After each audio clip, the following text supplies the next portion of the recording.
morning everyone, welcome back. I just want to say thank you so much for bearing with me, for hanging in there while I was slightly absent. So the old laptop, the old camera with the new phone just wasn't happening. So I've been treated as, yay! So this is what I was able to make the chicken casserole video on. I finally worked out how to use the new software, the different editing software, and it knows how to do stuff with my phone camera. So yay! We're back up and running. Woohoo! So I've treated us all to that. So hopefully that should sort out the video doodahs. Right, so yes, I wanted to talk today about I've done my first Oxfam order online, using the online shop. Never done it before. And I can honestly say, yes, the service, fantastic, brilliant. So I think within the space of about 3 or 4 days, I received all of the various. I'm watching the chicken. What is she doing? Yeah, you alright? Within the first few days, I received all of my books and things, because they come from all over, all the different little Oxfam shops up and down the country.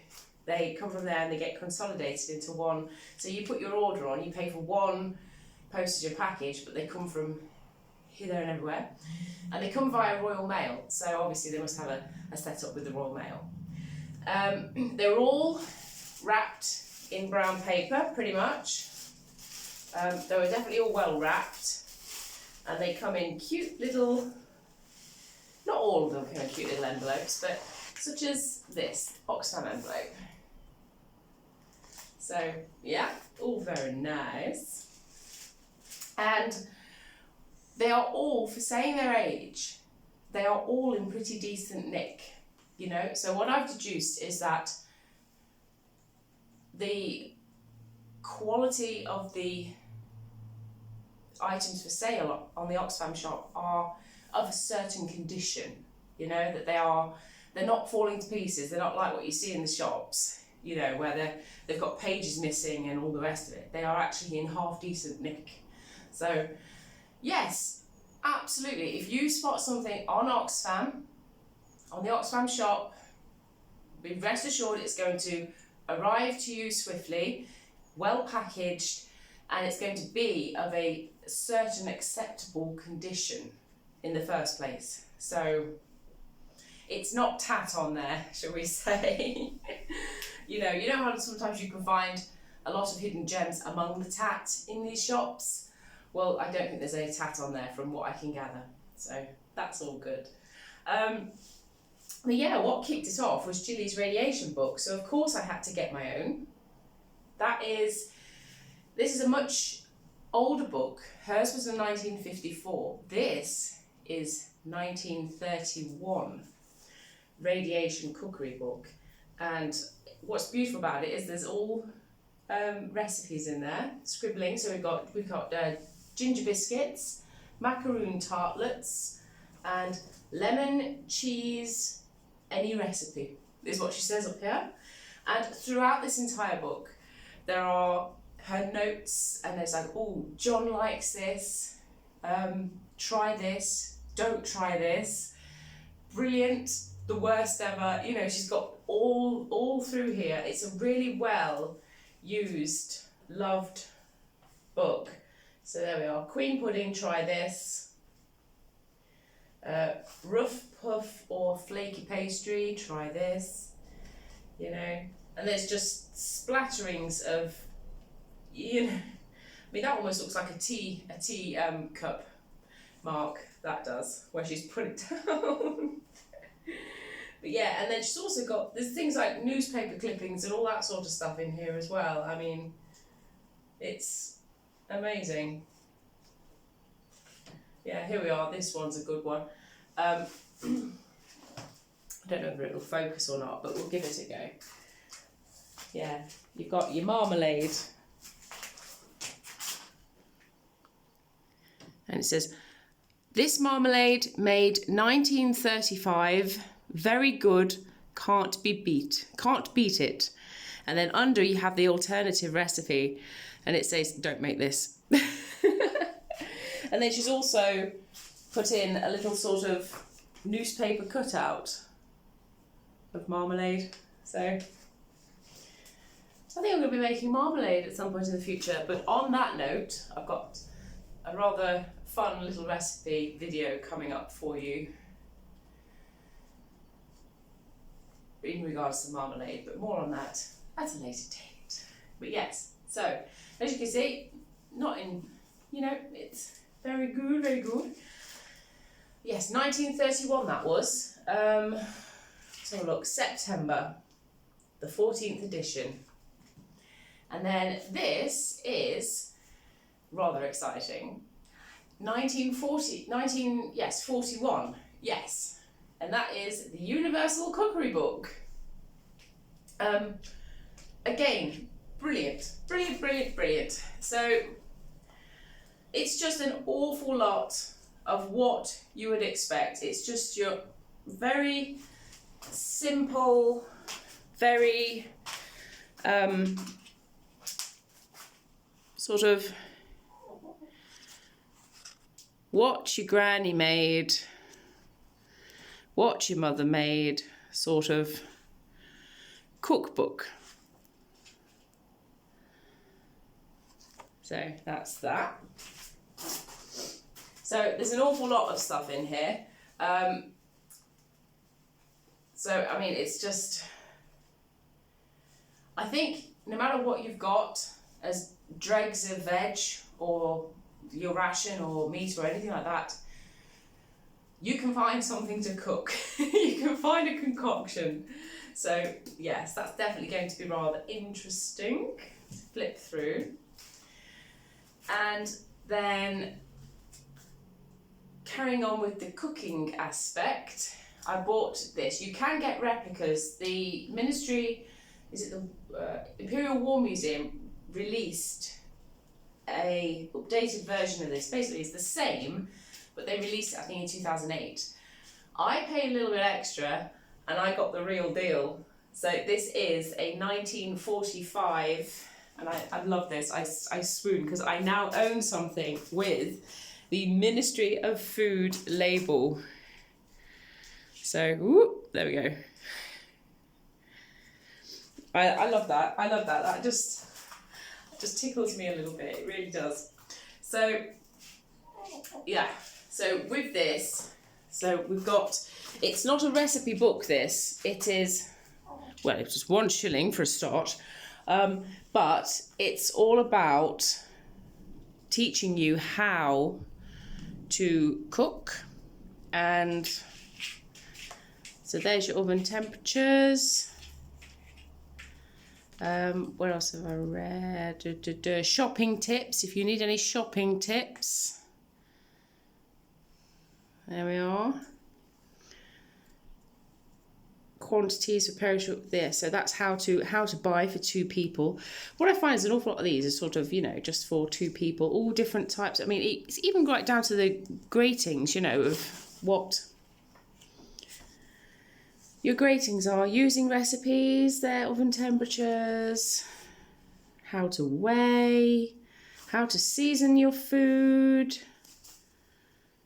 I mean, that seems quite like a large tablespoon to me, but okay, maybe that's what it is. So that's how to season, chaps, according to 1945.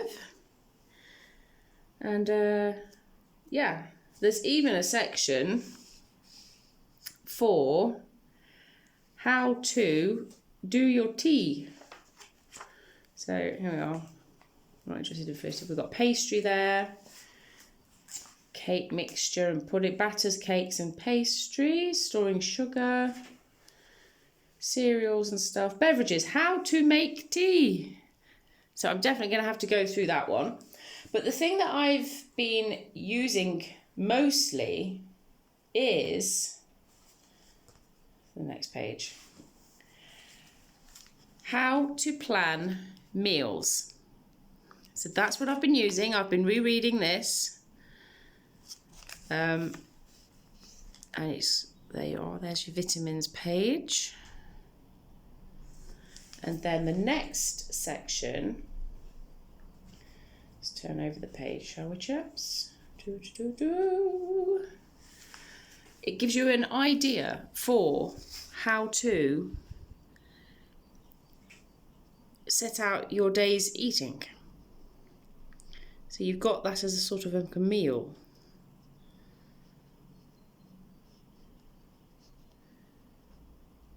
There we are.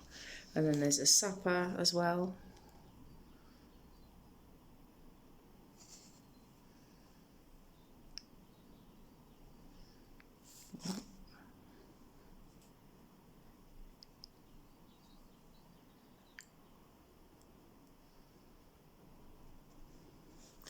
Yes, so all in all, rather lovely. And then a little snippet on your packed lunches.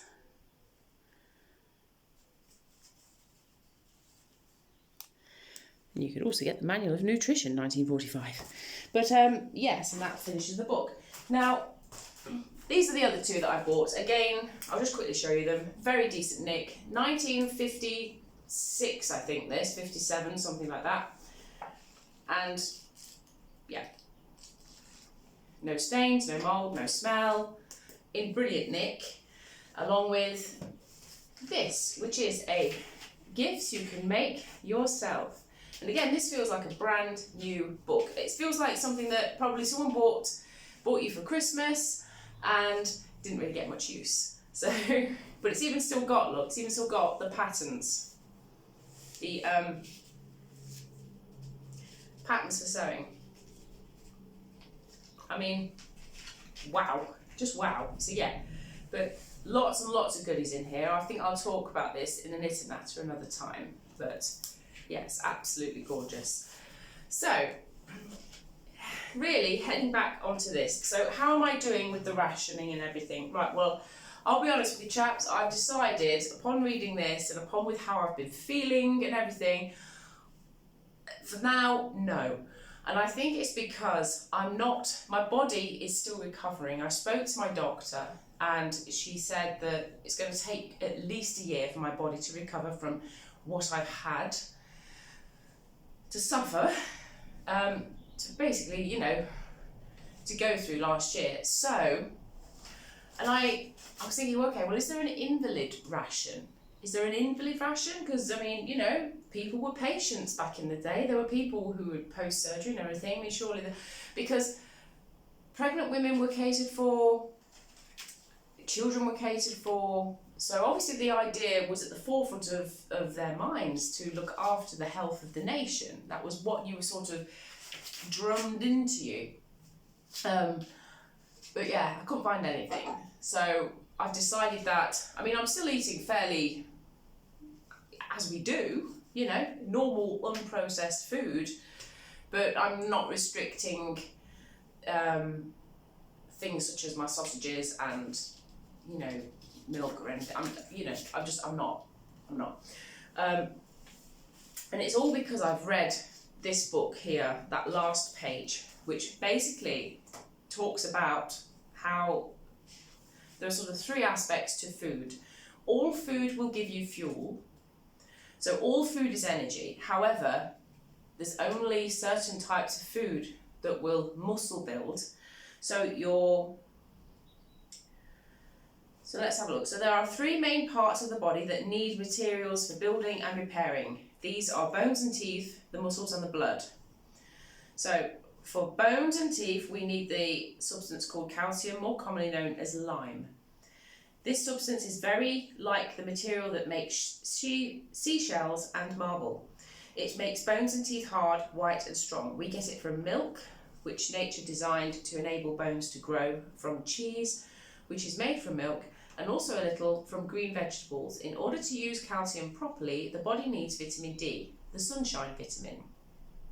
And then it goes on to, for muscles, Foods must contain a substance called protein, which is found in large amounts in all animal foods except fats and in some vegetable foods. The protein found in animal foods, such as milk of all kinds, cheese, meat, fish, eggs, and dried eggs, is of very good quality. Dried peas, beans, lentils, bread, and oatmeal also contain protein, but this is not quite such a good builder as that found in the animal foods. However, the body uses a mixture of the two kinds very well, so space your animal foods throughout the week, eking out with vegetable builders.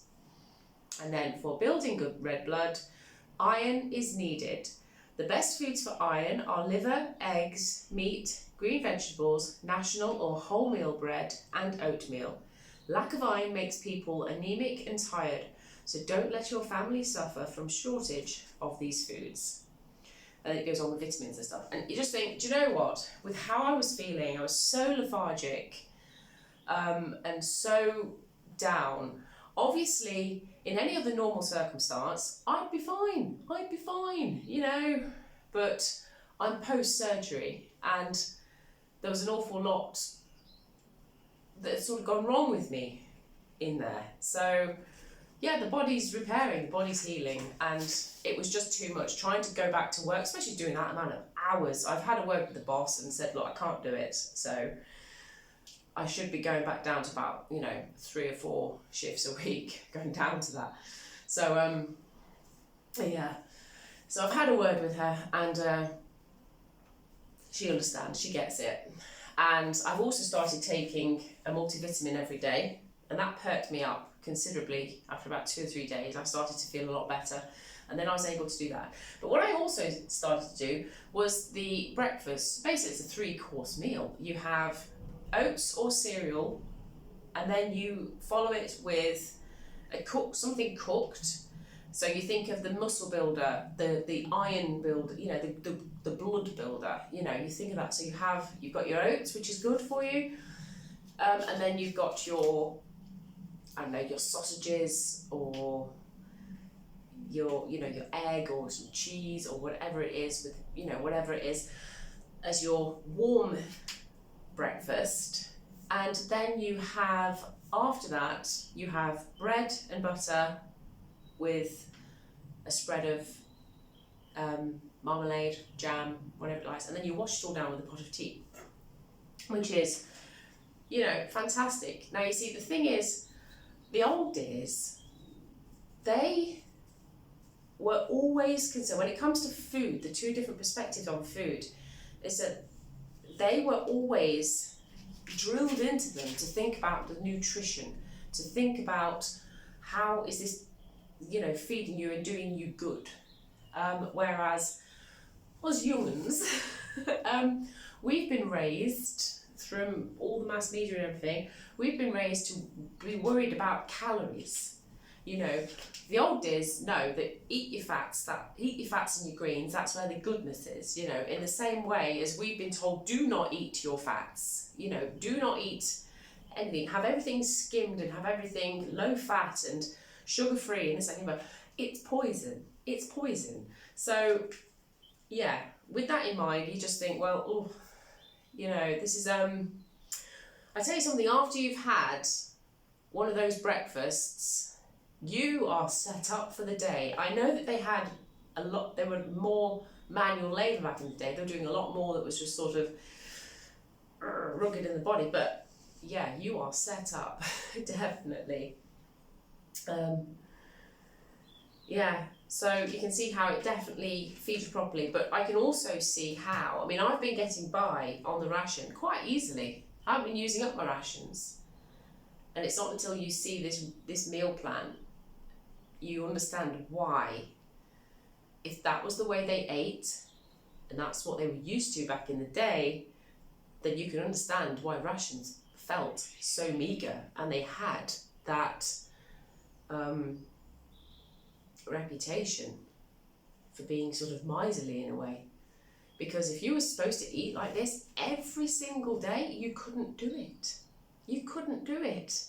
So yeah, I think that's a sense of perspective. Is like, I mean, I've never really, up until buying this book and reading it and giving it, you know, looking it over, I've never sat down for a 3-course breakfast.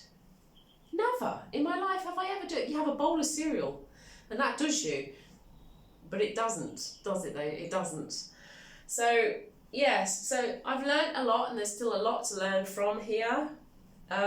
So thrilled that I got them, but yeah, so I'm starting to get a newfound respect for the ration, and yeah, just how people really must have struggled to eat properly, you know. But I think there's a lot that contemporary people can learn from this meal plan, this old-fashioned way of eating. So I'm looking forward to trying it all out. But anyway, have a lovely Sunday. Oh, the chicken, she's looking so lazy. Oh, beautiful girl. Anyway, have a lovely Sunday, and I'll catch up with you again soon. Bye.